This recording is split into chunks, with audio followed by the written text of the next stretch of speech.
বুড়াব আপনার জন্য এখানে অপেক্ষা করে আছি, কিছু বলেন তো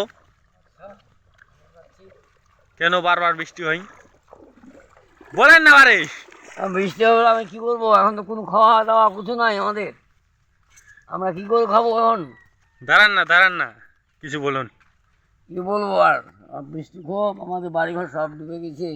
কোনো অসুবিধা নেই, বাইকে নিতে পারতে পারি না। কেন ডুবে আছে? পানি, অনেক পানি, বাড়ি ঢুকে গেছে। এখন কোনো বুদ্ধি নাই আমাদের। কিসের কারণে এতগুলো জল? জল ওই যে বর্ডারের পুল, ওখানে জাম লাগে গেছে, পাট পুট ঘটে লাগিয়ে গেছে, কোনো শুনে না কেউ। তো বহুত লোককে বলছি, শুনে না। মেম্বার প্রধানকে মেম্বার বলেছিলেন? প্রদেশ সালা তো ওরা গাছ বেঁচে খায়, ও বেঁচে খায়, ওরা সারা আমার কথা শুনবে না।